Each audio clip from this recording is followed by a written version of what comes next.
safe Rena. For all alone and unhappy. This wide and this universal creator presents more waffle pageants than the theme. Women, you're playing.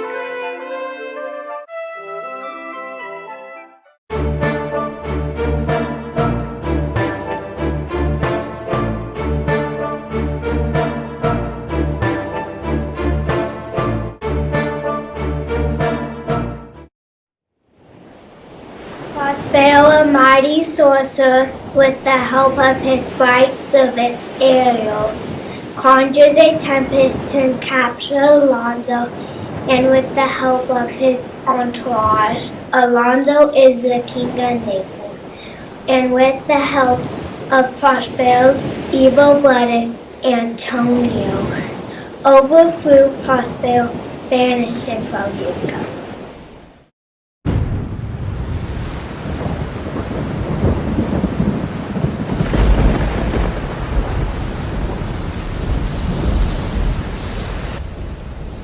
Now does my projects gather to red, my charms crack not, my spirits obey. If by right my days travel you put the wild waters in the sport, allay them. Marine and Ferdinand, the king's son, quickly fall in love with one another.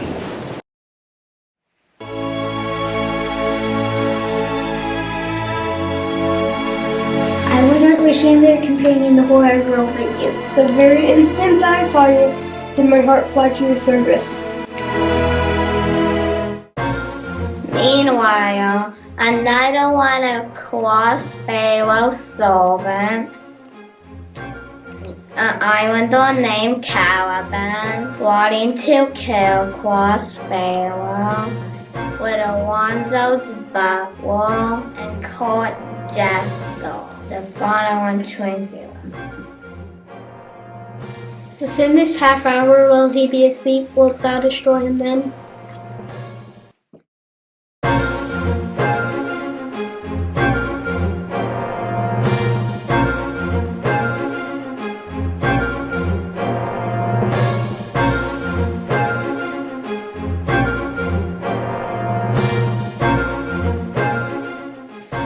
Monster, I will kill this man.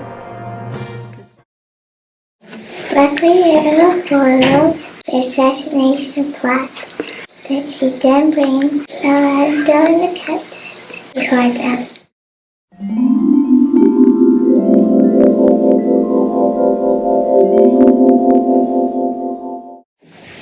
Behold, Sir King, the wronged Duke of Mon, Prospero. A living prince does now speak to thee. To you, most wicked sir, who seems to call you brother, but even infects my wrath. I do forgive thy rancorous faults, all of them, and require my dictum to thee.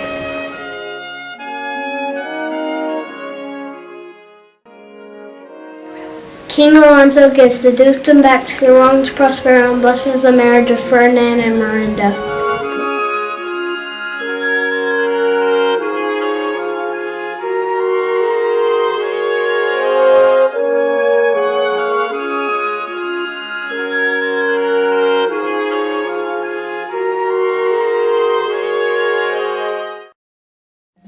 Was it well done, sir? Bravely, my Ariel, thou shalt be free.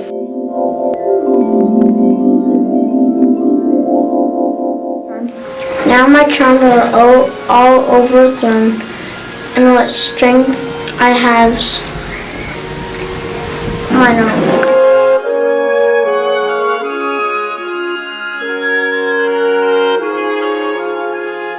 Prospero frees Ariel. He forgives all the wrongs done to him and Miranda, and they all sail back to Italy together. He decides to leave his magic behind on the island.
Once upon a time, the evil Duke Frederick banished some people from his kingdom. Duke Sr., his own brother, stole the dukedom from before banishing him. Duke Frederick also banished his own niece, Rosalind, fearing she would overthrow him. She was accompanied by her best friend Celia and the court jester Touchstone. Frederick also threatened to kill a nobleman named Orlando, forcing him to flee his home. Now all these poor banished souls find themselves in the Forest of Arden, a place known for strange and beautiful happenings. Let's see where this leads this cast of characters. Oh, Rosalind.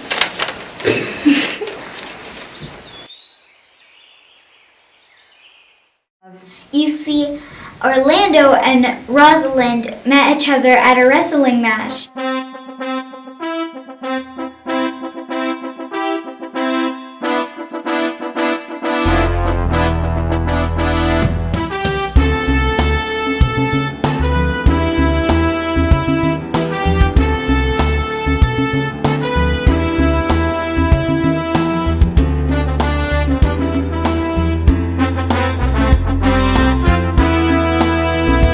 And fell instantly in love.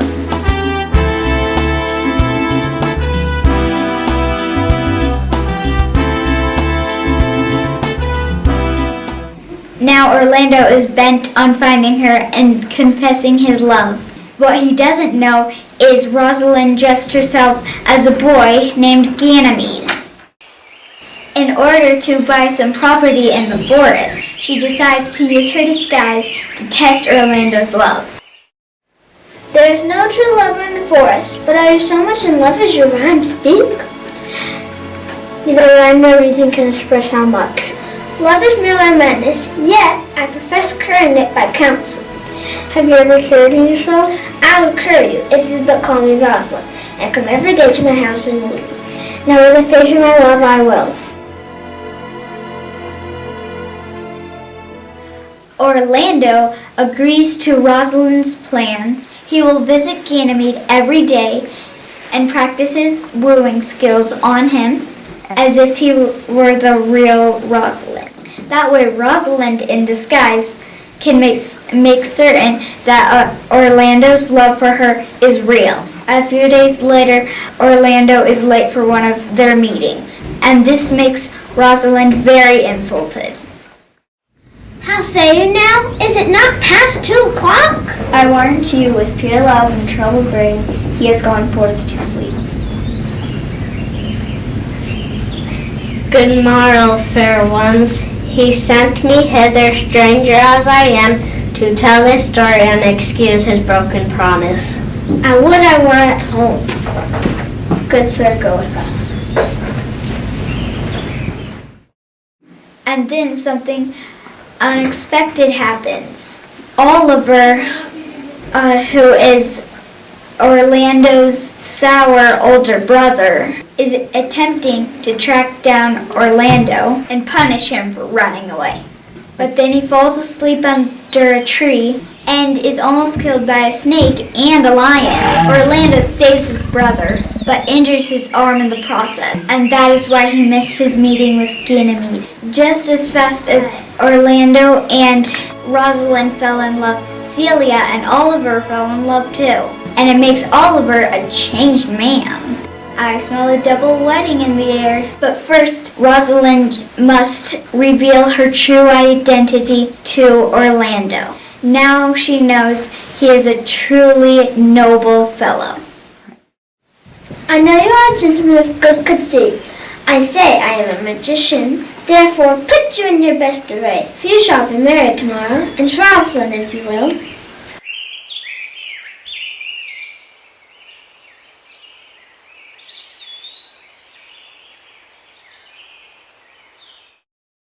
The day of the weddings has arrived. All the world's a stage, and all the men and women merely players. They have their exits and their entrances.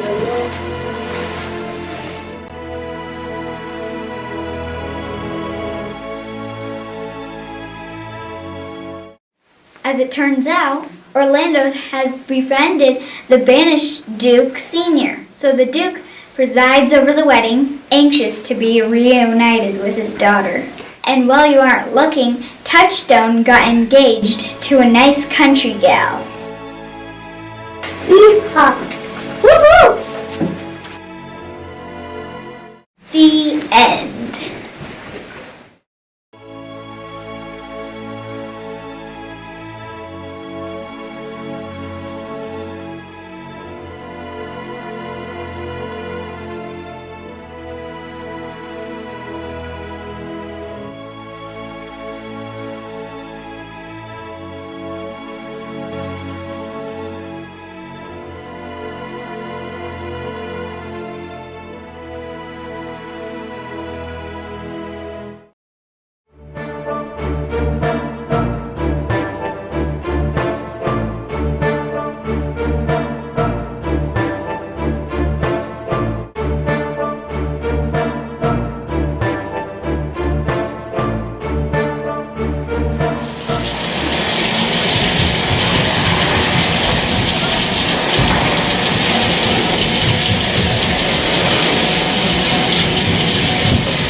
Dearest Father, if you and your art have put the wild waters in the shore, allay them, dashed all to pieces.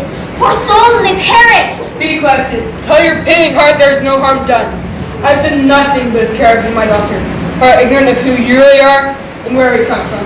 You have often begun to tell me 1 a.m., but stopped. The hour is now come. 12 years since thy father was the Duke of Milan, and thou was only heir. Oh, the heavens! The government I cast upon my brother Antonio. Being thus lorded, he did believe he was indeed the Duke. And the King of Naples, who, being an enemy to me, hearkened my brother's suit. They hoist his cries to sea. How came we ashore? Some food we had and some fresh water. Then a noble Gonzalo out of his charity did give us.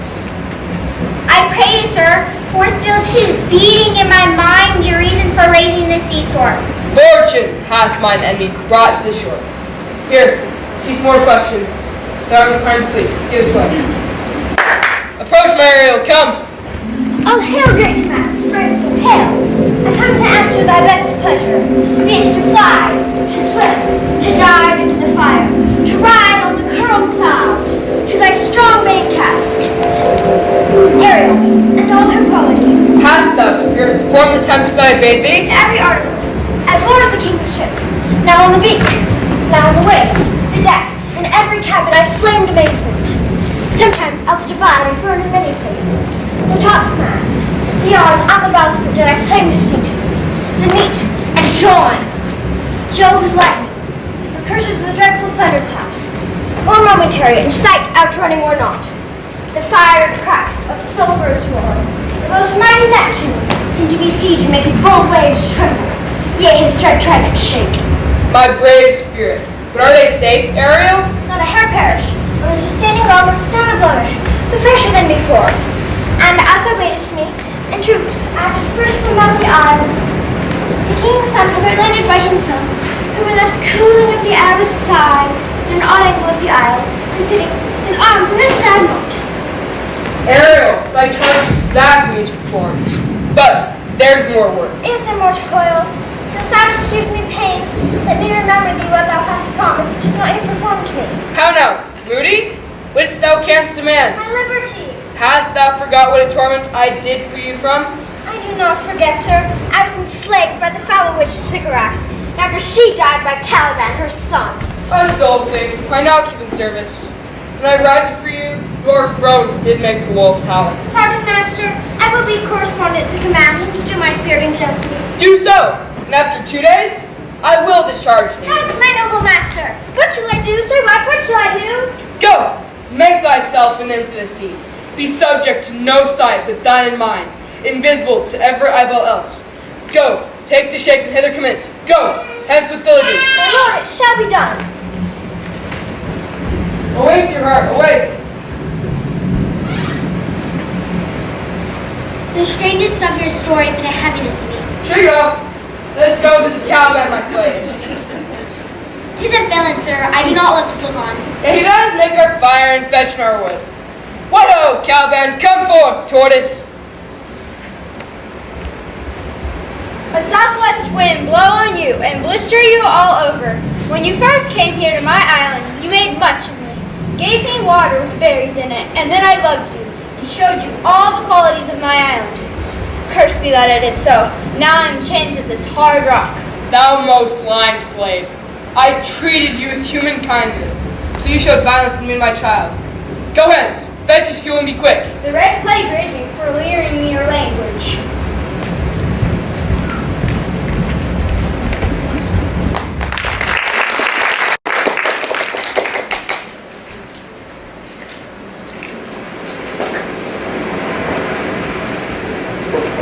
Come unto these yellow sands, and then take hands.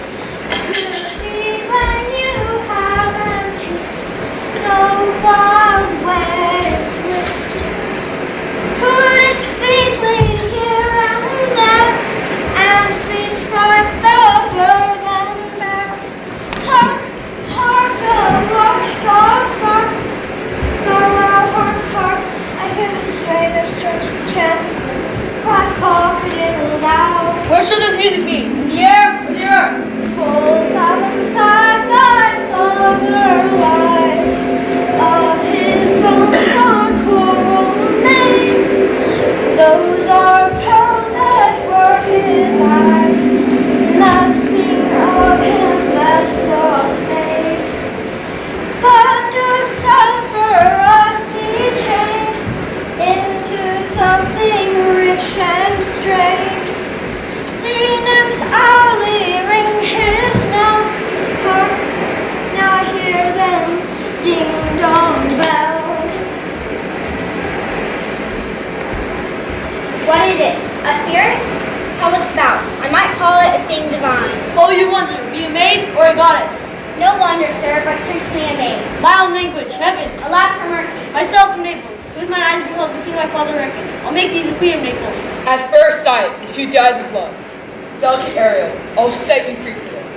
But this business must not be so swift. I must make your heart free. Do you take the name of one who you're not? Have you put yourself upon this island as a spy? They're both neither's powers. Thou dost here serve the name and put thyself upon this island as a spy, to win it from you. No, as I am a man. There's nothing ill can go on such a temple. Silence! Speak on for him, he's a traitor. Come, I'll medical and knife your feet together. I will resist such entertainment till mine enemy hath more powers. Put thy sword up, traitor. Sir, I beseech you. Silence! Thou thinkst there is no better shape than he. Why, next to most men, this is a monster like Caliban, and they to him are angels. Then I have no ambition to see a goodlier man. It's worse. Thou shalt be free as mountain winds, but then exactly to all points of my command. To the syllable.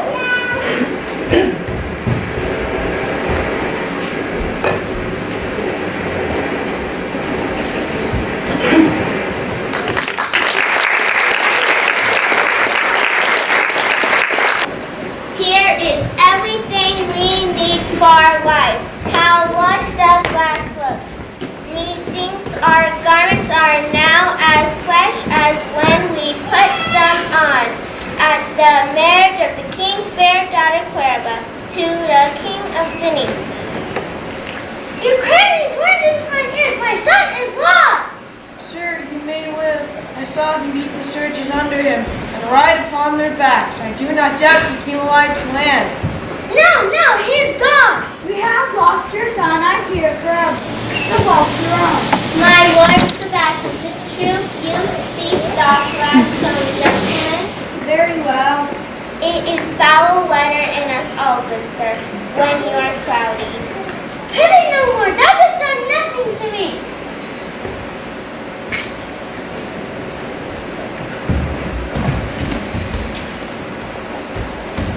I am very heavy. I wish my men could rid themselves of my best. We too, my lord, will guard your person while you take your rest and watch your safety. Thank you, Lord, is heavy. What a strange drowsiness possesses them. Will you grant with me that Ferdinand is drowned? He's gone. Then tell me, who's the next heir of Naples? Clarabelle. Will sleep for this advancement. Do you understand me? Methinks I do. I remember you did sometimes your brother Prospero. True. Here was your brother, whom I, a disobedient steel, can wait to bed forever. Draw thy sword and guide me, King shall love thee. Draw together and I will my hand. Do you the right for to fall on Gonzalo? Up, slumber, beware! Awake! Awake! Now getting to everything. Why, how now? Why are you drunk? We heard a hollow burst of bellowing like bulls, or rather lions. Oh, 'tis the dead to flay a monster's ear.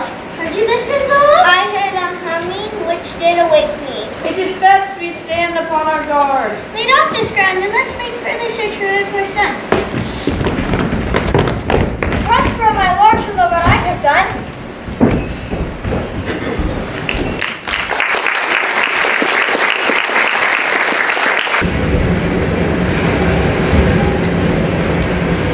All the infections the sun sucks up shall fall on Prospero and make him inch by inch a disease. Lo, now, lo, here comes a spirit to torment me for bringing in my wood too slowly.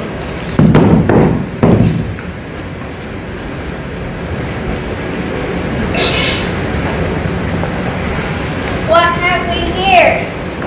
Man or fish? Dead or alive? Smells like a fish. Ah, the storm is coming in. Ah, there's no shelter. Ah.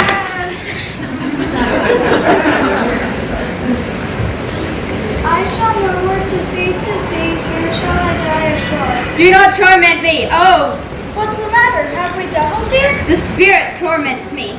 This is some monster of the isle with 4 legs who's up with fever.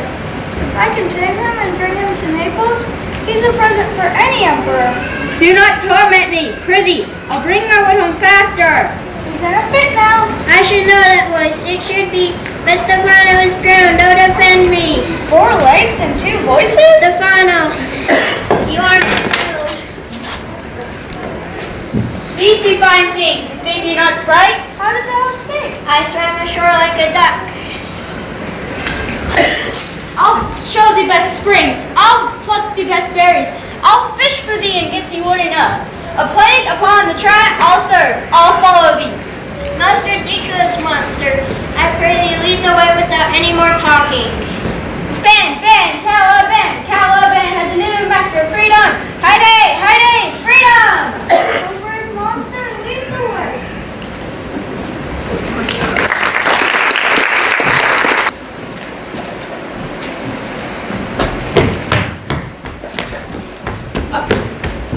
If you'll sit down, I'll be very long as the wild. I'd rather break my back than you should dishonor and undergo while I sit lazy by. What is your name? Miranda. Admire Miranda. I'm very instant I saw you to my heart fires your service. For your sake, I'm his patient long man. A fair encounter of 2 most rare affections. Do you love me? Beyond all women, of what else in the world do love, prize, and honor you. Then I'm your wife. You will marry me.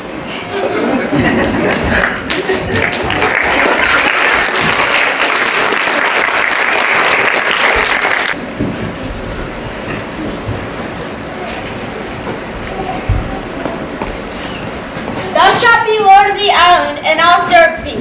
How now shall this come about? I'll lead thee to Prospero when he is asleep, and you may knock a nail into his head. Sape's daughter, she is beautiful, but remember to burn his magical books. Excellent. This I shall tell my master. The island is full of noises. Leave monster will fall.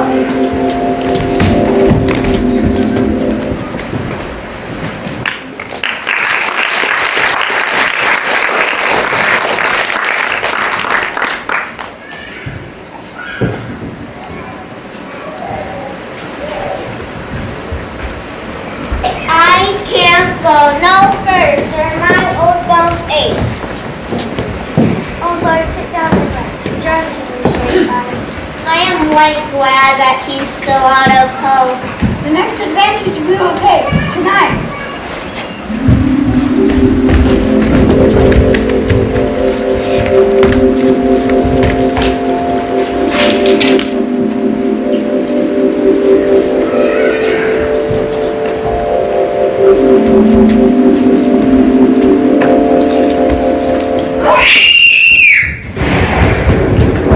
You are pre-mannered sin, being most unfit to live.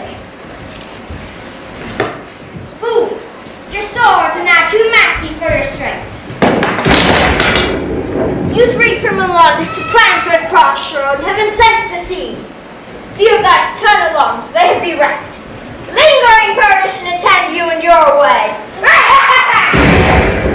He vanished strangely. Oh, it was much haste. We thought the vendor and asked the name of Prospero. Therefore my son is in his presence. I'll seek him out and with him the line by it. Their great field white horses now in flight. Follow them quickly.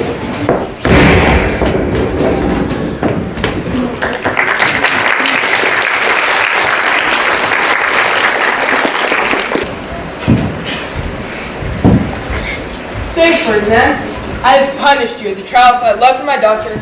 You wondrously stood the test. Here before heaven, I reward you with her hand. You may marry her. I hope a quiet day spares you and long life. Sit then and talk with her, for she is thine own.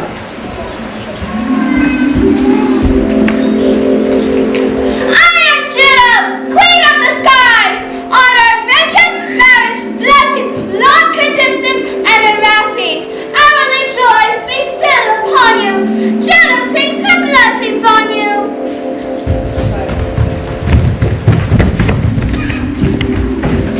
This is the most majestic vision. May we live here forever.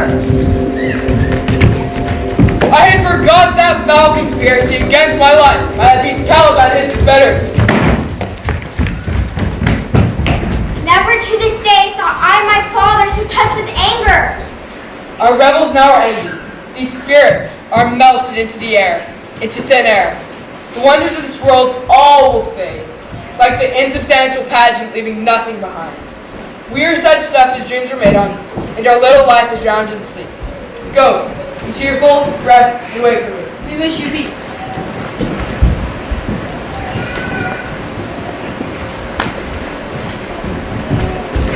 Say, my spirit, where have you left Caliban and those rascals? I charmed their ears and led them through the briars. At last I left them in that foul lake, dancing to their chins. See thou here, you approach his cell with no noise. Do that good mischief which may make this island your own forever.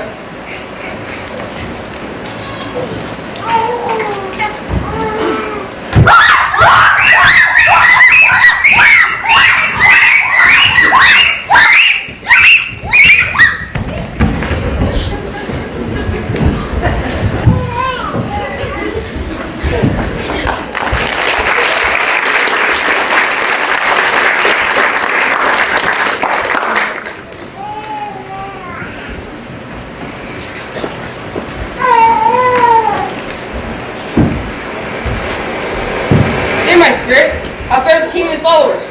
As you behold them now, their affections for your brother and king indeed become tender. Thou think so, spirit? Mine would, sir, were I human. And would not I, one of their kind, be kindly moved in thou art? The rarer action is in virtue than in vengeance. Go, release him, Ariel. I'll fetch them, sir.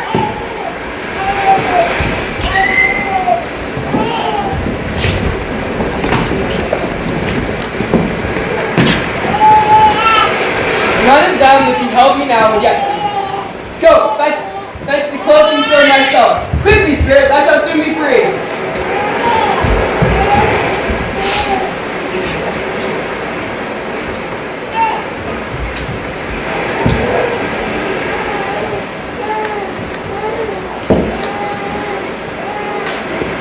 Where the bee sucks their sockeye, in our castles fill our land.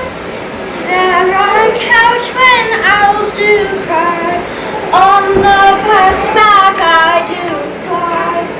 After summer merrily, merrily, merrily shall I live now, under the blossom tails on the bough.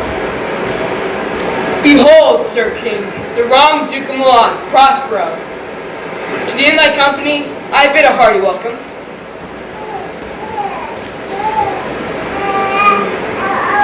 Pardon? I didn't mean that wrong. But how did you ask her? He's like in there. Good Gonzalo, my true preserver, I will send you home. Cruelly didst thou, Alonso, use me and my daughter. I forgive thee. Brother mine, I do forgive thee. I rather think I have lost my daughter. I pray you, look in. Though the seas threaten and are merciful. Oh, wonder, how many goodly creatures are there here? How beauteous mankind is. Oh, brave new world that has such people in it. Go, take your rest for this one night. In the morn, I'll bring you to your ship and so to Naples.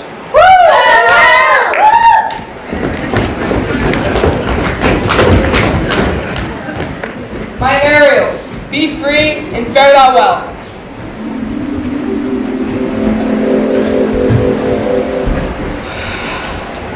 And with strength I have mine own, which is most faint, now 'tis true.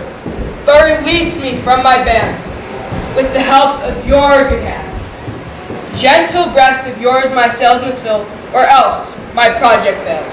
And my ending is despair, unless I be relieved by prayer, which pierces so that it assaults. Mercy itself and frees all faults. As you from crimes would pardon be, let your indulgence set me free.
you work on me. I see no more new than in the ordinary of nature's fair work. Ozma, life, I think she means to twinkle my eyes too. No, faith, proud mistress, hope not to it. 'Tis not your inky brows, your black silk hair, your bugle eyeballs, nor your cheek of cream that can tame my spirits to your worship. 'Tis not her glass, but you that flatters her. Let mistress know yourself. Down on your knees and thank heaven, fasting for a good man's love. For I must tell you friendly in your ear, Sanican, you're not for all markets.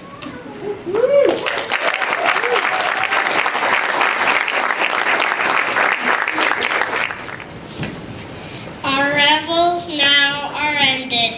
These are actors as I foretold you. We're all spirits and are melted into air, into thin air.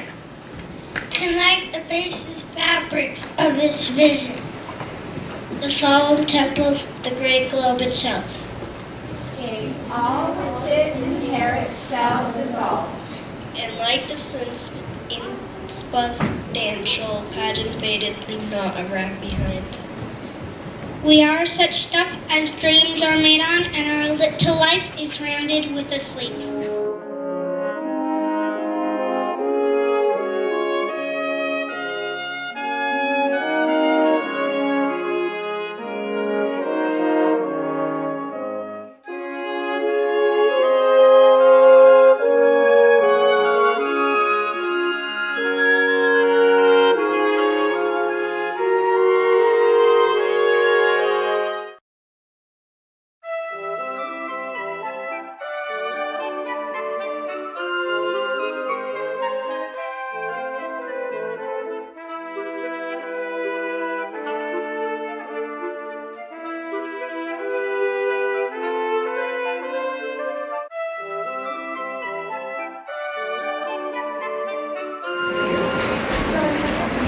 Welcome to the wrestling match, folks. Allow me to introduce you to our spectators. First, we have Duke Frederick, the most powerful man in town and the most evil. Let's give him a round of applause for hosting the match today. Then, we have his lovely daughter Celia and her cousin Rosalind, who of course is the Duke's niece. And now, let's meet our fighters. In this corner, the challenger. He's as noble and well-spoken as he's handsome. Orlando! The little strength that I have, I would it were with you. In this corner, the reigning champion. Don't let your guard down when you fight him. He might rip your head off. Charles! And now, ladies and gentlemen, the moment you've all been waiting for. Let's get ready to rumble!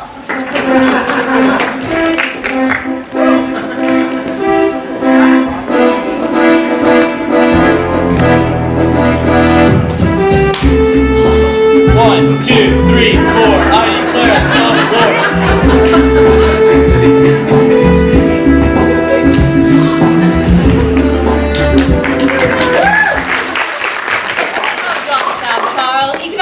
My lord. Bear away. What is thy name, young man? Orlando, my liege, the youngest son of Sir Rowland de Bois. I would thou hadst been son to some man else. The world esteemed thy father honorable, but I did still find him mine enemy. Thou should have better pleased me with this deed hadst thou descended from another house.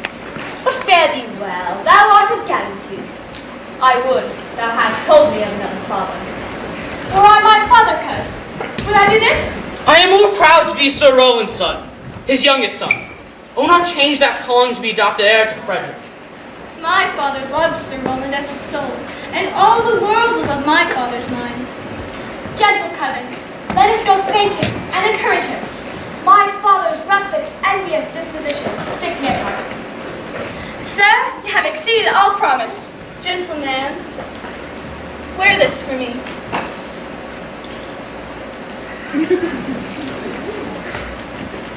Shall we go, cuz? Aye. Very well, fair gentlemen. Can I not say I thank you? My better parts are all thrown down, and that which here stands up is but a quintain, a mere lifeless block. He calls us fast. My pride fell with my fortunes. I'll ask him what he would. Did you call, sir? Sir, you have wrestled well, and overthrown more than your enemies. Ahem.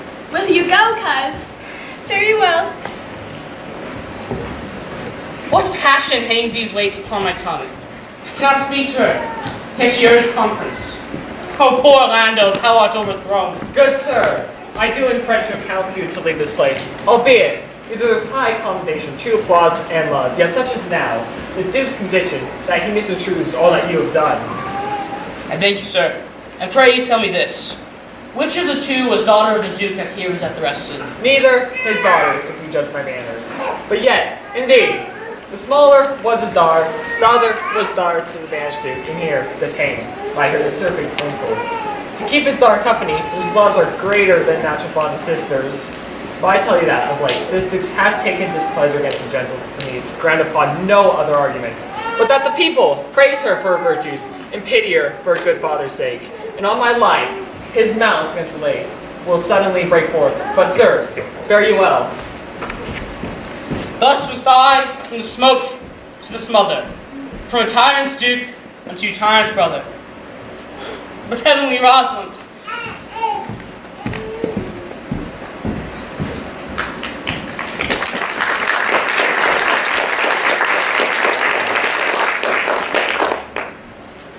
The villainous Duke Frederick is now in a bad mood after finding out that Orlando is the son of one of his past enemies.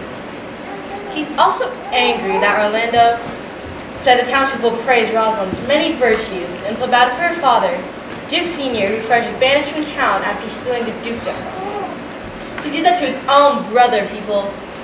Evil to the max, and that's why Orlando had to leave in a hurry, and that's why Rosalind had to leave in a hurry as well. Mistress, dispatch you with your safest haste and get you from our court. Me, uncle? You, cousin, within these 10 days, if thou beest found so near our public court as 20 miles, thou diest for it. I do beseech your grace.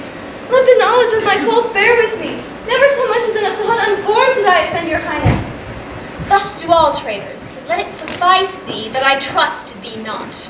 Yet your mistrust cannot make me a traitor. Tell me where on the likelihood depends. Thou art thy father's daughter, and that's enough. So was I when your highness took his dukedom. So was I when your highness banished him. Treason is not inherited, my lord, and my father was no traitor.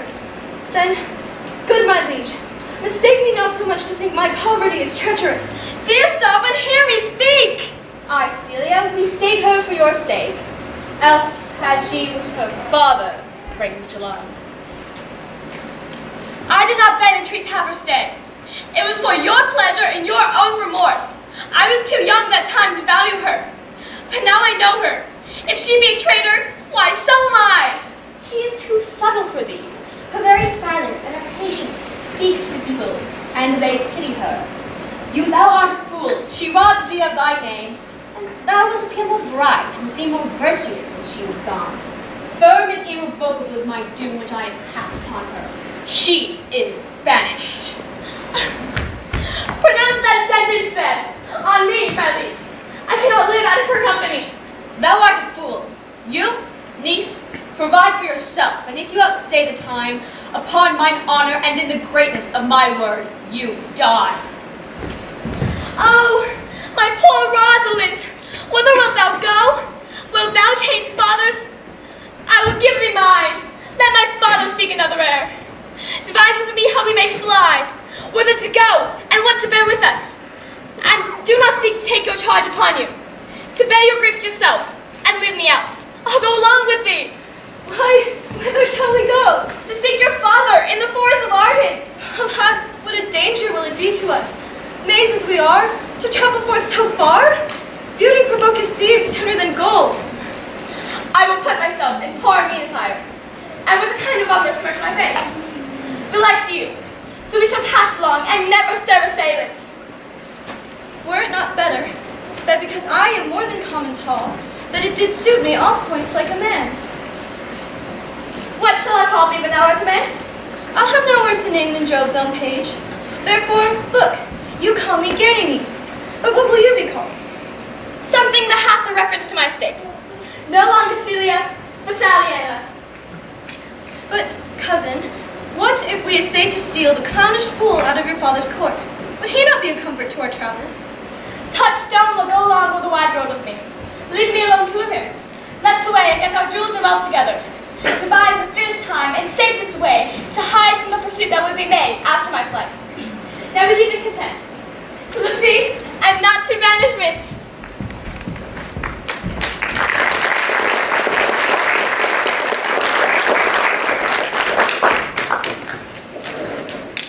Ladies and gentlemen, allow me to introduce you to the Forest of Arden. It is outside the city boundaries and is now the home of the band of Duke Sr. and his compatriots. This is where Rosalind and Orlando will escape the clutches of Duke Frederick. Orlando will also be running away from his wicked brother Oliver and accompanied by their family's trusty old butler Adam. Rosalind, of course, runs away in boys' clothing with her cousin Celia and the court jester Touchstone. In addition to being sanctuary for our play's heroes, the Forest of Arden is a place known for strange and beautiful happenings. Let's see what it says to cast your characters. Now, my co-mates and brothers in exile, hath not this old custom made this life more sweet than that of painted pomp? Are not these woods more free from peril than that of the envious court? I would not change it.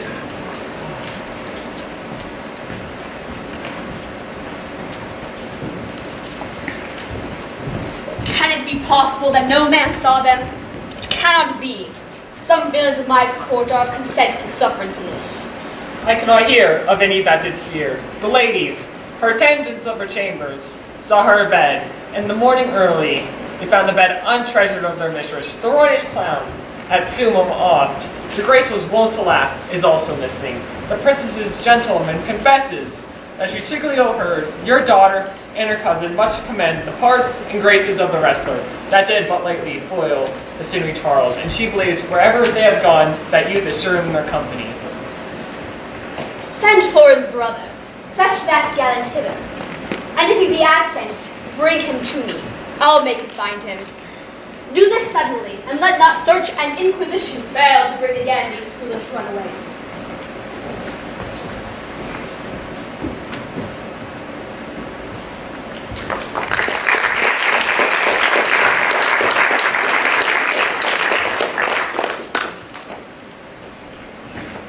What, my young master, oh my gentleman, oh my sweet master, oh you memory of old Tyrone, why, what make you here? Why are you virtuous? Why do people love you? And wherefore are you gentle, strong, and valiant? Why would you be so fond to overcome? The bonny prizer of the humorous Duke, your praises come too swiftly home before you. Know you not, master, to the kind of men their graces serve them, but his enemies? No more do yours. Your virtues, gentle master, are sanctified and holy traitors to you. Oh, what a world this is. Why? What's the matter? Oh, unhappy youth, come not within these doors. Within this roof the enemy of all your graces lives. Your brother hath heard your praise, and this night he means to burn the lodging where you used to lie, and you within it. And if he fail of that, he will have other means to cut you off. I overheard him and his practices. This is no place. This house is but a butchery. Abhor it, fear it. Do not enter it. Whither, Adam, wouldst thou have me go? No matter whither, so it not be here. What, wouldst thou have me go and beg my food? Or with a base and boisterous sword and force of thievish living on the common road? I rather will subject me to the malice of a diverted blood and bloody brother. Do not so. I have 500 crowns, the thrifty hire I saved unto your father. Here is the gold. All this I give you. Let me be your servant. Let me go with you, and I'll do the service of a younger man in all your business and necessities. Oh, good old man, how well in thee appears the constant service of the antique world. Thou art not for the fashion of these times, where none will sweat but for promotion, and none will sweat but for promotion, and having that do choke their service up, even with the having.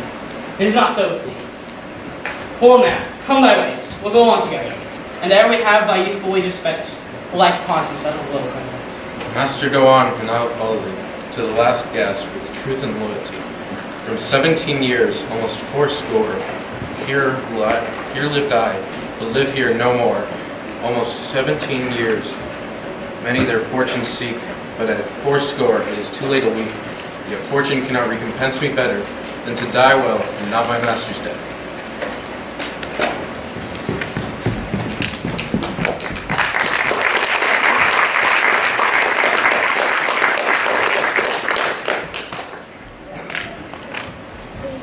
Meanwhile, back at the palace, things are getting worse. Frederick is heatedly trying to track down those who escaped his clutches and disappeared. Frederick's meeting with Oliver, Orlando's sour brother, is not going so well for either of them. See of sense? Sir, this cannot be. But look to it. Find out thy brother wheresoe'er he is. Bring him dead or living within this 12 month, or turn thou no more to seek a living in our territory. All thy lands and all things thou dost call thine, worth seizure do we seize into our hands. Oh, that your highness knew my heart in this. I never loved my brother in my life. More villain thou! Well, push him out the doors, and let my officers of such nature make an extent upon his house and lands. Do this expediently, and turn him goat.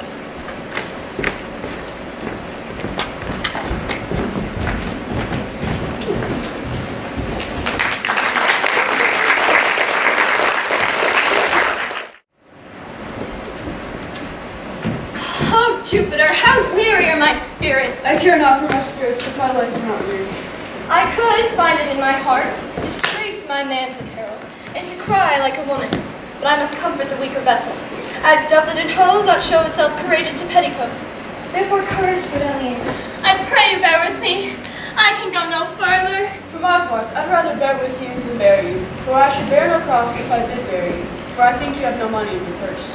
Well, this is the forest of Arden. Now I'm in Arden. The more fool I was when I was at home, I was in a better place. But travelers must be content. I be so good, Touchstone.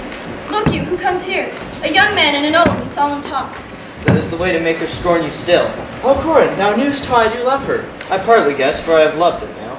No, Corin, being old, thou canst not guess. But if thy love were ever like to mine, as sure I think did never man love so, how many actions most ridiculous hast thou been drawn to by thy fantasy? And to 1,000 I have forgotten. Oh, thou didst then never love so heartily, if thou rememberest not the slightest folly that love did make thee run into, thou hast not loved. Or if thou hast not sit, as I do now, wearing thy hair in thy mistress' praise, thou hast not loved. Or if thou hast not broke from company so abruptly as my passion now makes me, thou hast not loved. Oh, Phoebe, Phoebe, Phoebe. Alas, poor shepherd, searching of thy wound, I, by hard adventure, found mine own. And I mine. I remember when I was in love. We are true lovers, run into strange capers, but as all is in love in nature, mortally follow.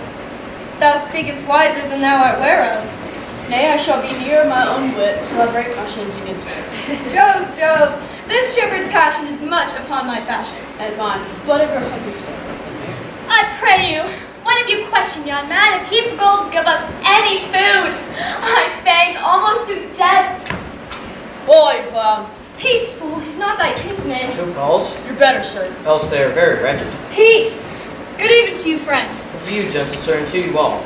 I pray thee, if that lover gold can in this desert place buy entertainment, take us to where we may rest ourselves and feed. Here's a young maid with travel much oppressed. Fair sir, I pity her, and wish for her sake, more than mine own, that my fortunes were more than able to relieve her. But I am a shepherd to another man, and do not shear the fleeces I graze. My master is of churlish disposition, and little recks to find the way to heaven by doing deeds of hospitality. Besides, his coat, his flocks, and bands of feed are now on sale, and by reason of his absence there is nothing to feed on. What is he that shall buy his flock and pasture? That young swain you saw here but a while, who little cares for buying anything. I pray thee, if it stand with honesty, buy thou the cottage, pasture, and the flock, and thou shalt have to pay for it of us. And we will mend thy wages. I like this place, and could willingly waste my time in it. Assuredly the thing is to be so. And if you like upon report the soil, the profit, and this kind of life, I will your very faithful feeder be, and buy with your gold right suddenly.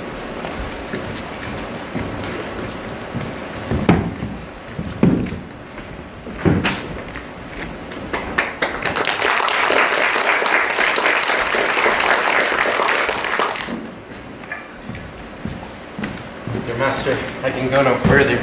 Oh, I die for food. Here lie I down and measure out my grave. Farewell, kind master. Why, how now, Adam? No greater heart in thee? Live a little, comfort a little, cheer thyself a little. If this uncouth forest done anything savage, I will either be food for it, or bring it for food to thee. Thy conceit is nearer death than thy powers. For my sake, be comfortable. Hold death a while at the arm's end. I will here be with thee presently, and if I bring thee not something to eat, I will give thee leave to die. But if thou diest before I come, thou art a mocker of my labor. Come, I will bear thee to shelter. Thou shalt not die for lack of dinner if there live anything in this forest. Surely to Adam.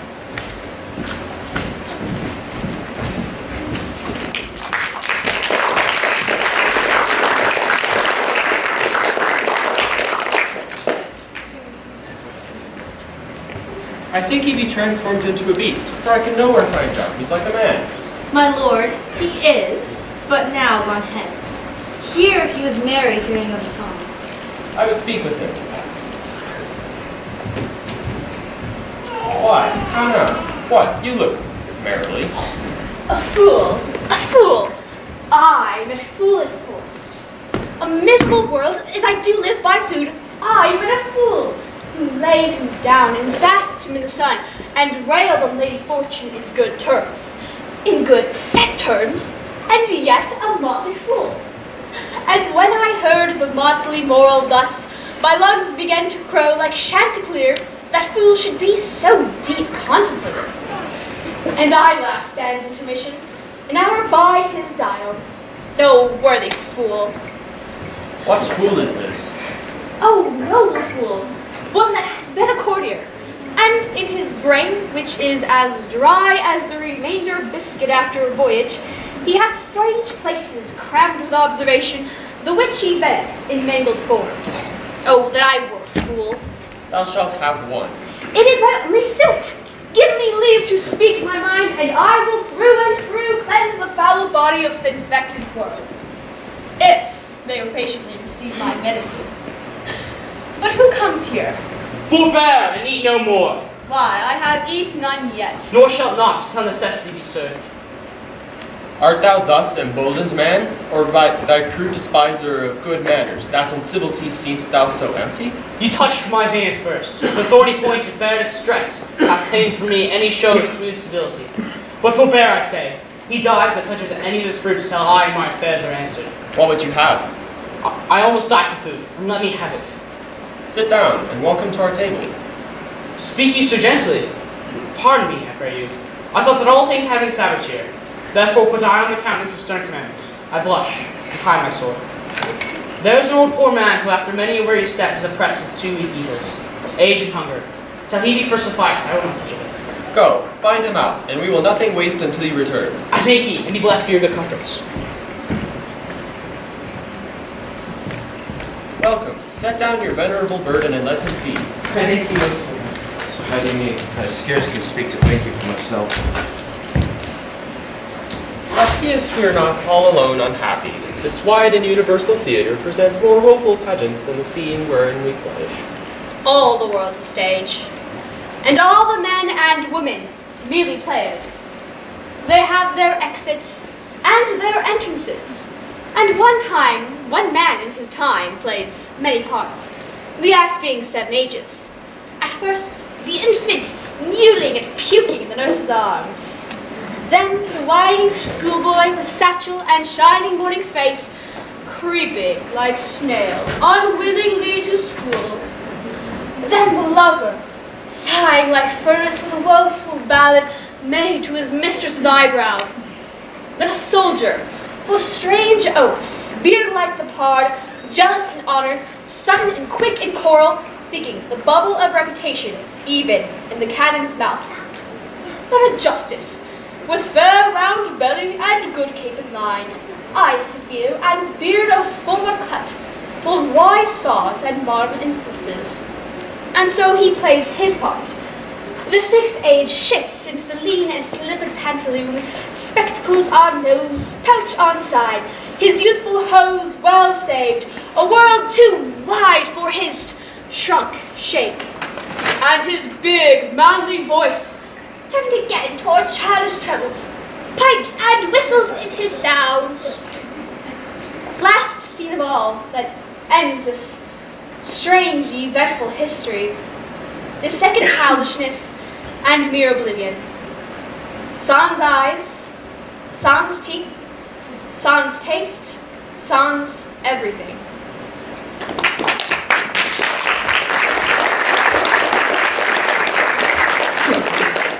Welcome, good old man. Go to my cave and tell me, thou art right welcome as thy master is. Take him by the arm, give me your hand, and let me all your fortunes understand.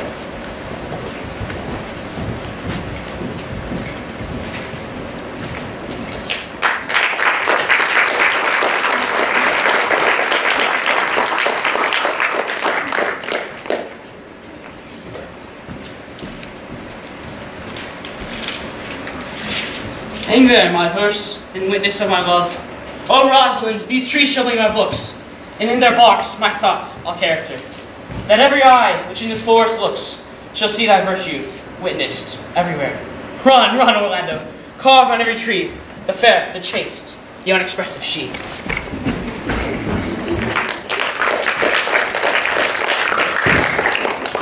How like you this shepherd's life, Master Touchstone? Truly, shepherd, in respect of itself, it is a good life, but in respect, it is a shepherd's life, is it not? In respect that is solitary, I like it very well, but in respect that is private, it is a very vile life. Now in respect of it in its fields, look you, it fits my humor well, but as there is no plenty in it, it goes against my stomach, past any philosophy in these shepherd. No more but that I know, that the more one sickens, the worse at ease he is, and that the property of rain is to wet and fire to burn, that good pasture makes fat sheep, and a great cause of the night is the lack of the sun. Such was a natural philosopher. Have last ever at court, shepherd? No, truly. Then thou art damned. Nay, I hope. Truly, thou art damned, looking ill-roasted all on oneself. For not being at court, your reason? Why, if thou never wast at court, thou never sawest good manners, and if thou never sawest good manners, then thou manners must be wicked. Wickedness is sin. Sin is damnation. Thou art in a perilous state, shepherd. Not a whit, Touchstone, for those that are good manners at the court are as ridiculous in the country as the behavior of the country is most mockable at court. You tell me you salute not at the court, but you kiss your hands. That courtesy would be uncleanly if courtiers were shepherds. Oh look, here comes young Master Ganymede, my new mistress's brother. From the east to western end, no jewel is like Rosalind. Her worth being mounted on the wind, through all the world bears Rosalind. All the pictures fairest lined are but black to Rosalind. Let no face be kept in mind, but the fair of Rosalind. This is a very false gallop of verses. Why do you infect yourself with them? Peace, you dull fool. I found them on a tree. Truly, the tree yield bad fruit. Peace. Look, here comes my sister, reading. Step aside.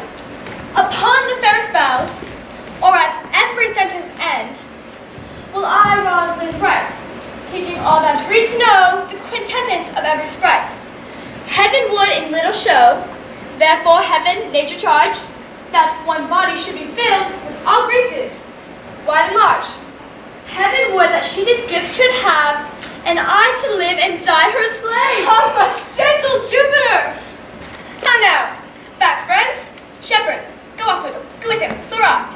Come, shepherd, let us make an honorable retreat, both not with bag and baggage, but with script and scrippage. Didst thou hear these verses? Yes, I heard them all. But didst thou hear without wondering how thy name should be hanged upon these trees? I was 7 of the 9 days out of the wonder before you came. Or look here what I found on a palm tree. Know you who hath done this? Is it a man? And a chain you once wore about his neck. Change you color? I prithee who?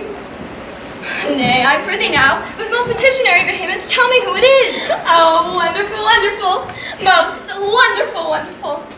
It is young Orlando that tripped up these restless hills, and in your heart both an instant. Nay, but the devil take mocking. Speak true, maid, and faith, cuz, to see. Orlando? Orlando! Alas the day! What shall I do with my doublet and hose? What did he when I lost him? What said he? How looked he? Where went he? Where remains he? How parted he with thee? Did he answer me? When shall I see him again? Please answer me in one word. You must bar me, Gargantua's mouth first. But does he know that I am in this forest and in man's apparel?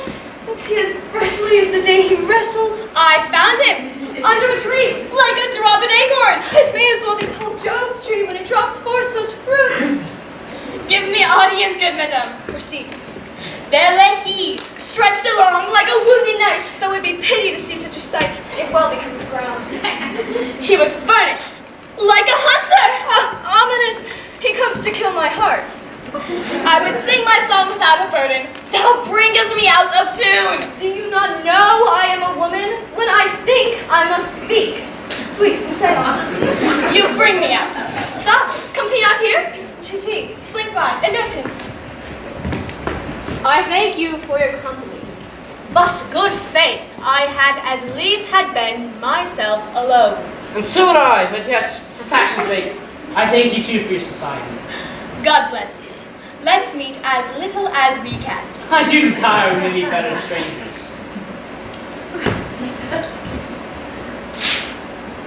I pray you, mar no more trees with writing love songs in their barks. I pray you mar no more of my verses with reading them ill-favoredly. Rosalind's your love's name? Yes. I do not like her name. There was no thought of pleasing you when she was christened. What stature is she of? Just as high as my heart. And the worst fault you have is to be in love. 'Tis not a fault I will change for your best virtue. I am weary of you. I was looking for a fool, but I found you. He is drowned in the brook. Look but in, and you shall see him. I'll tarry no longer with you. Farewell, good Signor Love. I am glad of your departure. Adieu, monsieur Melancholy. I will speak to him like a saucy lackey, and under that habit, play the knave with him. Do you hear, Forester? Very well. What would you? I pray you, what is it o'clock? You should ask what time of day. There is no clock in the forest. Then there is no true lover in the forest, else sighing every minute and groaning every hour would detect the lazy foot of time as well as a clock. Where dwell you, pretty youth? With this shepherdess, my sister, here in the skirts of the forest like fringe upon a petticoat. Are you native of this place? As the coney you see dwell where she is kindled. Your accent is something finer that can be purchased and so removed at a dwelling. I have been told so of many, but indeed an old religious uncle of mine taught me to speak, who was, in his youth, an inland man, one that knew courtship all too well, for there he fell in love. I have heard him read many lectures against it, and I thank God I am not a woman, to be touched with as many giddy offences as he hath generally taxed their whole sex withal. Can you remember any of the principal evils that he laid to the charge of women? I pray thee, recount some of them. No, I will not cast away my physic but on those that are sick. There is a man that haunts the forest, and abuses our young clients by carving Rosalind on their barks, hangs odes upon elegies, odes upon hawthorns and elegies on brambles, all, forsooth, defying the name Rosalind. If I could be that fancy monger, I would give him some good counsel, for he seems to have the quotidian of love upon him. I am he that is so love-shaped. I pray you tell me your remedy. There are none of my uncle's marks on you. He taught me how to know a man in love. What were his marks? A lean cheek, which you have not, a blue eye and sunken, which you have not, an unquestionable spirit, which you have not, and a beard neglected, which you have not. Then your hose should be ungartered, your bonnet unbanded, your sleeve unbuttoned, your shoe untied, and everything about you displaying a careless desolation. But you are no such man. You are rather point device in your countenance, the lover of yourself in seeming the lover of any other. I would I could make thee believe I love. Me believe it? You may soon make her that you love believe it. But in good sooth are you he that hangs the verses on the trees where Rosalind is so admired? I swear to thee, youth, by the pure hand of Rosalind, I am that he. But are you so much in love as your rhymes speak? Neither rhyme nor reason can express how much. Love is merely a madness, and I tell you, deserves as much a dark horse and whip as madmen do. The only reason it is not so cured and punished is that because the lunacy of it is so ordinary that the whippers are in love too. Yet I profess curing it by counsel. Did you ever cure any so? Yes, one, and in this manner. He was to imagine me, his love, his mistress, and I set him every day to woo me, at which time when I, being but a moonish youth, would grieve, be effeminate, changeable, longing and likely, proud, inconstant, full of tears, full of smiles, would now like him, then loathe him, then entertain him, then forswear him, now weep for him, then spit at him. That I drove my suitor from his mad humor of love to a living humor of madness, which was to forswear the full stream of the world and to live in a nook, merely monastic. And thus I cure you. I would not be cured, you. I would cure you if you would but call me Rosalind and come every day to my house and woo me. And by the faith of my love,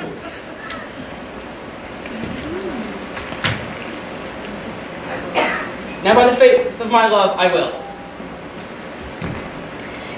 Well, come with me to my house and I'll show it to you. And by the way, you shall show me where in the forest you live. Will you go? With all my heart, youth. Nay, you must call me Rosalind. Come, sister, will you go?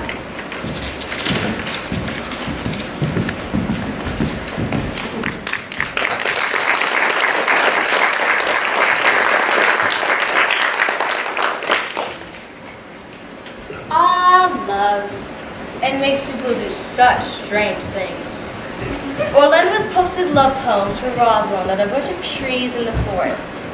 Rosalind, of course, is super happy about this, but instead of simply revealing herself to Orlando and saying he loves him too, she decides to sort of test out the strength of his love by asking Orlando to meet her as Ganymede every day and woo her as if she were Rosalind.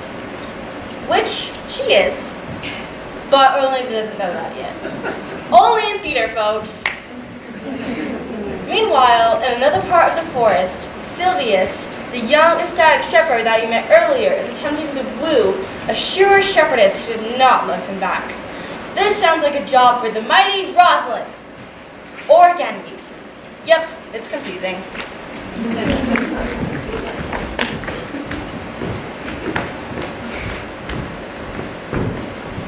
Mistress and master, you have often inquired after the shepherd that complained of love, who you saw sitting by me on the turf, praising the proud, disdainful shepherdess that was his mistress. Well, what of him? If you will see a pageant truly played between the pale complexion of love and the red glow of scorn and proud disdain, go hence a little, and I shall conduct you, if you will hearken. Oh, come, let us remove.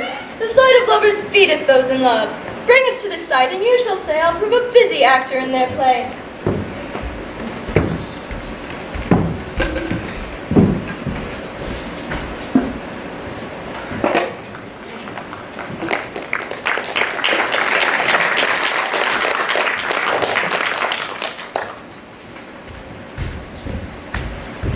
Sweet Phoebe, do not scorn me, do not, Phoebe. Say that you love me not, but say not so in bitterness. Will you be sterner than the common executioner? I would not be thy executioner. I fly thee, for I would not injure thee. Thou tellest me there is murder in mine eyes. If mine eyes can wound, then let them kill. Now counterfeit to swoon. Oh, I now fall down. Or if thou canst not, lie not to say mine eyes are murderers. Oh, dear Phoebe. Come thou not near me. And why, I pray you? Who might be your mother that you insult, exalt, and all at once over the wretched? What, that you have no beauty, must you therefore be proud and pitiless? How now? What means this? Why do you look on me? By my little life, I think she means to entangle my eyes too. No, faith. Proud mistress, hold not after. You, shepherd, wherefore do you follow her like foggy south puffing with wind and rain? You are 1,000 times a proper man than she a woman. 'Tis fools like you that fill the world with ill-favored children. 'Tis not her glass, but you that flatters her. But, mistress, know yourself. Thank heaven for a good man's love, for I must tell you, friendly in your ear, so well you can. You are not for all markets. Cry the man mercy, love him, take his offer, fare you well. Sweet youth, I tried a year together. I'd rather hear you chide than this man will. He's fallen in love with your foulness, and she'll fall in love with my anger. If it be so, then as fast as she answers thee with frowning looks, I'll sauce her with bitter words. Why do you look on me? For no ill I will bear you. I pray you, do not fall in love with me, for I am falser than vows made in wine. Besides, I like thee not. Shepherd, woo her hard. Shepherdess, look on him better, and be not proud. Come, sister, will you go? Sweet Phoebe. What would thou say, Silvius? Sweet Phoebe, pity me. Why, I'm sorry for thee, gentle Silvius. Wherever sorrow is, relief would be. And if you do sorrow at my grief and love, then your sorrow and my grief will both external. Thou hast my love, is that not neighborly? I would have you. that were covetousness. Sylvius, there was a time that I hated thee, and it is not that I bear thee love. But since thou can talk of love so well, your company, which was erst irksome to me, I will endure, and I will employ thee too. Think not unto further recompense, but in thine own gladness thou art employed. So holy and so perfect is my love that I should think of the most plenteous crop. Knowest the youth that spoke to me ere while? Not very well, but I have met him oft. He hath mocked the cottage and the balance that the old shepherd once was master of. Think not that I love him, though I ask for him. 'Tis a peevish boy, yet he talks well. 'Tis a pretty youth, but sure is proud. He'll make a fine man. I'll write him a very taunting letter, and thou wilt bear it. Wilt thou, Sylvius? Phoebe, with all my heart. I'll write it straight. The matter's in my head and in my heart. Go with me, Sylvius.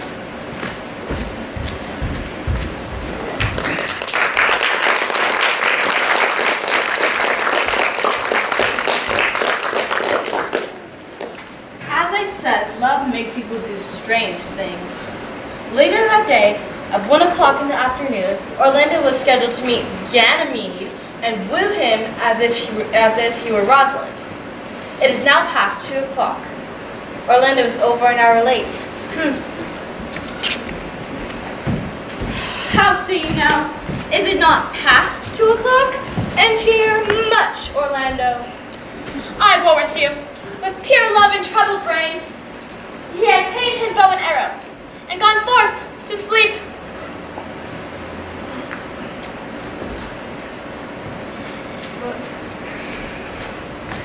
My errand is to you, fair youth. My gentle Phoebe did bid me give you this. I know not the contents, but as I guess by the stern brow and waspish action which she did use as she was writing of it, it bears an angry tenor. Pardon, I am as but a guiltless messenger. Patience herself would startle at this letter. Will you hear it? So please you, for I never heard it yet heard too much of Phoebe's cruelty. She thieves me.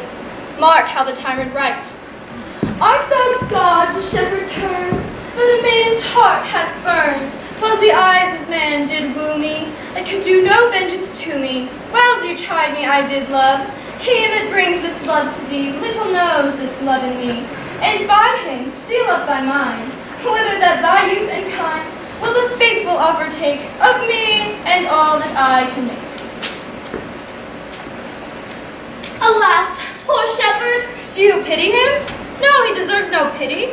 Wilt thou love such a woman, but to make thee an instrument and place false strains upon thee? Not to be endured. Well, go to her and say this, that if she love me, then I charge her to love thee. And if she will not, then I will never have her, unless thou entreat for her. If you be a true lover hence, and not a word. For here comes more company. Good morrow, fair ones, pray you, that if you know where in the purlieus of this forest stands a sheep farm fenced about with olive trees. West of this place. But at this hour the house doth keep itself. There is none within. If that I may profit, are not you the owner of the house I did inquire for? It is no boast, being asked to say we are. Orlando doth commend him to you both. That youth that he calls is Rosalind. He sends this bloody napkin. Are you he? I am. What must we understand by this? Some of my shame, that you will know of me what man I am, and how, and why, and where this handkerchief will stain. I pray you tell it! When last the young Orlando parted from you, he left a promise to return again. Within an hour and pacing through the forest, chewing the food of sweet and bitter fancy, lo, what we felt. He threw his eyes aside and marked what object did present itself. Under an oak tree whose boughs were mossed with age, a wretched, ragged man, overgrown with hair, lay sleeping on his back. About his neck, a green and gilded snake had wreathed itself. But suddenly, seeing Orlando, unlinked itself, and with indented glides did slip away into bush, in which bush's shade a lioness lay couching, head on ground with cat-like watch. In this scene, Orlando did approach the man, found it was his brother, his elder brother. Oh, I have heard him speak of that same brother. And he did render him the most unnatural that liveth amongst men. And well he might so do, for well I know he was unnatural. But to Orlando, did he leave him there, food for the hungry lioness? Twice did he turn his back and purpose so. The kindness and nature, nobler ever than revenge, made him give battle to the lioness, who quickly fell before him, and which hurtling from miserable slumber I awake. Are you his brother? brother? Was it you he rescued? Was it you that did so often try to kill him? Was I, but 'tis not I. I do not shame to tell you what I was, since my conversion so sweetly tastes, being the thing I am. But for the bloody napkin? In brief, he led me to the gentle Duke, who gave me fresh array and entertainment, committing me unto my brother's love. And there, upon his arm, the lioness had torn some flesh away, which all this while had bled, and now he fainted, and cried and fainted upon Rosalind. Brief, I recovered him, bound up his wound, and after some small space, being strong at heart, he sent me hither to tell this story, stranger as I am, that you might excuse his broken promise. And he gave this napkin, dyed in his blood, into the shepherd youth that he henceforth doth call his Rosalind. How now, Ganymede, sweet Ganymede! Many will swoon when they do look on blood. Cousin Ganymede! Look, he recovers. Would I were at home! We will lead you thither. I pray you, will you take him by the arm? Be of good cheer, youth. You a man, you lack a man's heart. I do so, I confess it. Well then, take a good heart, and counterfeit to be a man. So I do, but in faith, I should have been a woman by right. Come, you look paler and paler. Pray you draw homewards. Good sir, go with us. That will I, for I must bear answer back, how you excuse my brother, Rosalind. I shall divide something.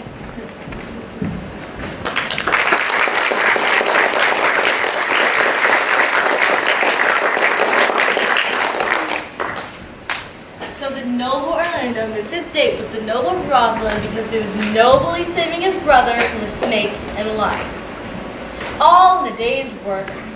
Sometimes it takes a near-death experience to change your ways. And after nearly being killed twice in one day, Oliver is a changed man. And while we weren't looking, Touchstone even got engaged to a nice country gal. Yeehaw! Our master and mistress seek you. Come away, away. Trip, I attend.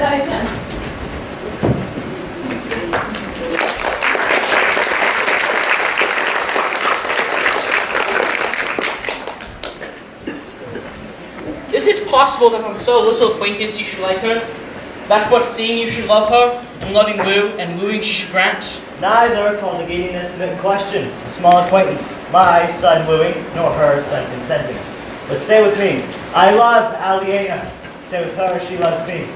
It shall be to your good, for our father's house, and all the revenue that was old Sir Roland's, I estate upon you, here live, and die, a shepherd. You have my consent. Let your wedding be tomorrow. Thither will I invite the Duke and all his contented followers. Go you, prepare Aliena. Look, here comes my Rosalind. God save you, brother. And you, my sister. Oh, my dear Orlando, how it grieves me to see you wear thy heart in a scarf. It is my arm. I thought thy heart had been wounded with the claws of the lion. Wounded it is, but with the eyes of the lady. Did your brother tell you how he and my sister no sooner met but they looked, no sooner looked but they loved, no sooner loved but they sighed, no sooner sighed but they'd asked one another the reason, no sooner knew the reason but they sought the remedy, and in these degrees have they made a pair of stairs to marriage. They are in the very wrath of love. Gloves cannot part them. They shall be married tomorrow, and I will bid the Duke to the nuptial. But oh, how bitter a thing it is to look into happiness through another man's eyes. So much more tomorrow shall I be at the height of heart heaviness, by thinking how much my brother is happy in having what he wishes for. Why then, tomorrow I cannot serve your turn for Rosalind. I can no longer live by thinking. I will weary you then no longer with idle talking. Know me then, for now I speak to some purpose, that I know you are a man of good conceit. Believe then, if you please, that I can do strange things. I have, since I was 3 years old, conversed with a magician most profound in his art. If you do love Rosalind so near to the heart as your gesture cries it out, then tomorrow, when your brother marries Aliena, shall you marry her. It is not impossible for me to set her before your eyes tomorrow. Speakest thou in sober meaning? By my life I do, though I say I am a magician. Therefore put you in your best array, bid your friends, for if you will be married tomorrow, you shall, and to Rosalind, if you will. Look, Here comes a lover of mine and a lover of hers. You have done me much ungentleness. I care not if I have. It is my study to seem spiteful and ungentle to you. You are there followed by a faithful shepherd. Look upon him, love him, he worships you. Good shepherd, tell us youth what 'tis to love. It is to be all made of sighs and tears, and so am I for Phoebe. And I for Ganymede. And I for Rosalind. And I for no woman. It is to be all made of faith and service, and so am I for Phoebe. And I for Ganymede. And I for Rosalind. And I for no woman. It is to be all made of passion, all made of fantasy, and all made of wishes, all humbleness, all patience and observance, all adoration, all purity, all trial, all obedience. And so am I for Phoebe. And so am I for Ganymede. And so am I for Rosalind. And so am I for no woman. If this be so, why blame me to love you? If this be so, why blame you me to love you? If this be so, why blame you me to love you? Why do you speak true? Why blame you me to love you? To her that is not here, nor doth not fear. I pray you no more of this. 'Tis like the howling of Irish wolves against the moon. I will help you if I can. I would love you if I could. Tomorrow, meet me all together. I will marry you if ever I married a woman, and I will be married tomorrow. I will satisfy you if ever I satisfied a man, and you shall be married tomorrow. I will content you if what pleases you contents you, and you shall be married tomorrow. As you love Rosalind, meet. As you love Phoebe, meet. And as I love no woman, I'll meet.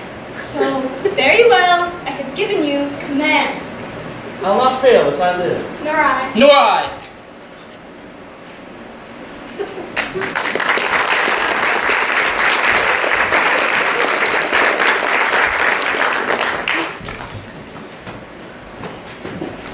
And there we are, folks. According to Ganymede, a bunch of weddings are going to happen tomorrow.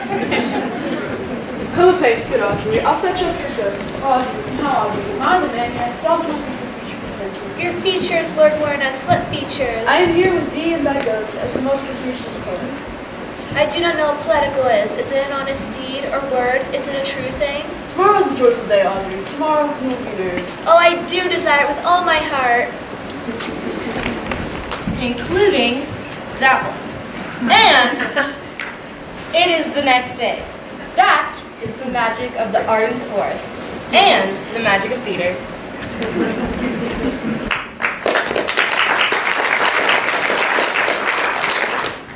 Dost thou believe, Orlando, that the boy can do all that he hath promised? Sometimes I do, sometimes I do not. As those that fear they hope, and know they fear. You say that when I bring in your daughter, you will bestow her on Orlando here? That's what I, had I kingdoms to give with her. And you say that you'll have her when I bring her. That's what I, where I have all kingdoms king. You say you'll marry me if I be willing. That would I, if I died the hour after. But if you do refuse to marry me, you'll give yourself to this most faithful shepherd. So is the bargain. You say that you'll have Phoebe if she will. Though to have her and death are both one thing. I have promised to make all this matter even. Keep your word, O Duke, to give your daughter. You yours, Orlando, to receive his daughter. Keep your word, Phoebe, that you'll marry me, or else refuse me to wed this shepherd. Keep your word, Silvius, that you'll have Phoebe if she will. And from hence I go, to make all these doubts even.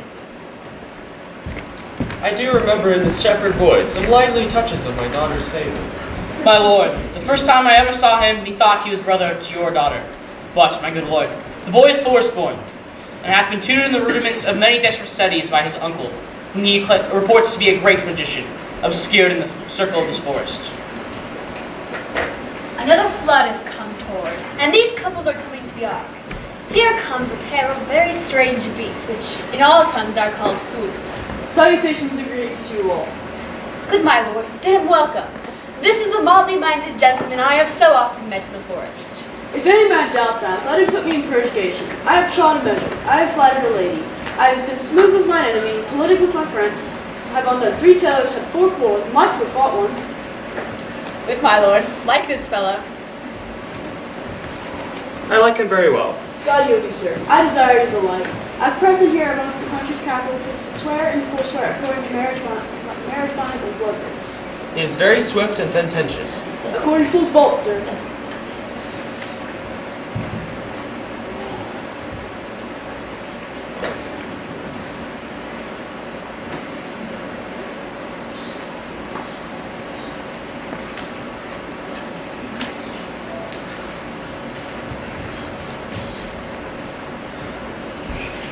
Sorry guys, the brides always take so long to get ready.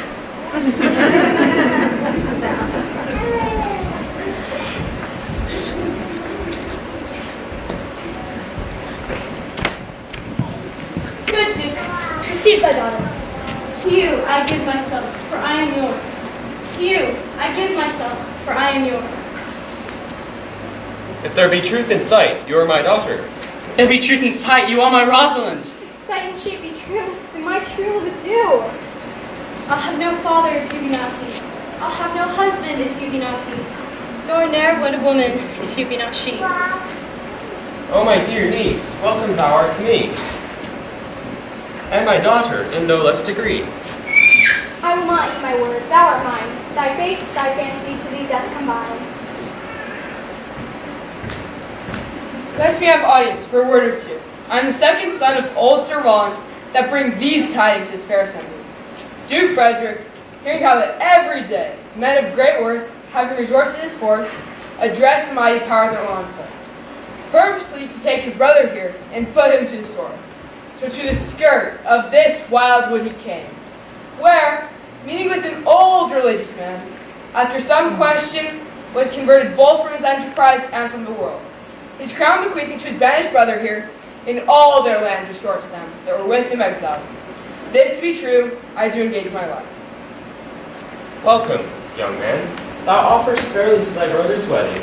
To one, his lands withheld, to the other, a land at large, a potent dukedom. Firstly, let us do these ends that here have well begun and well begot, as every of these happy number that have endured shrewd days and nights with us shall share the good of returned fortune according to the measure of their states. Meanwhile, let's forget this new-fallen dignity and fall into rustic revel. You brides and bridegrooms all, with the measures heaped in joy, into the measures fall.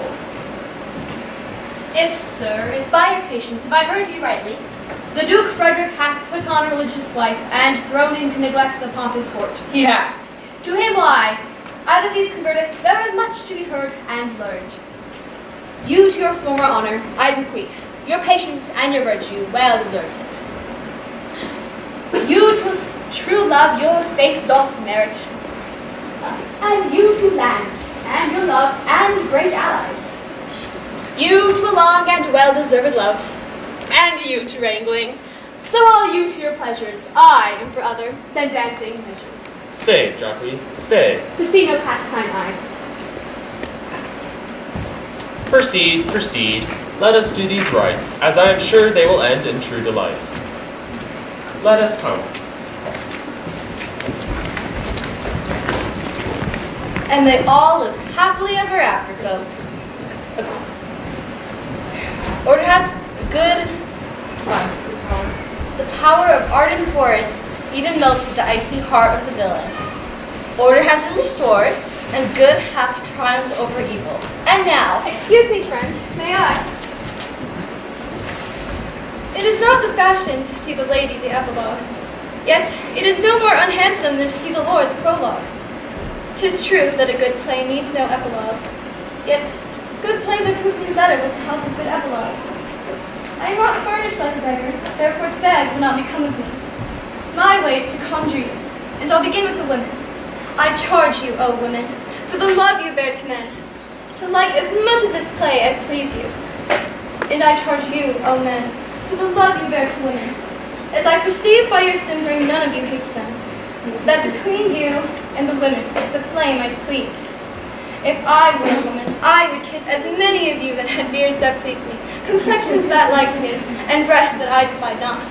And, as I am sure, as many as have good beards, or good faces, or sweet breaths, will, for my kind offer when I make curtsy, bid me adieu.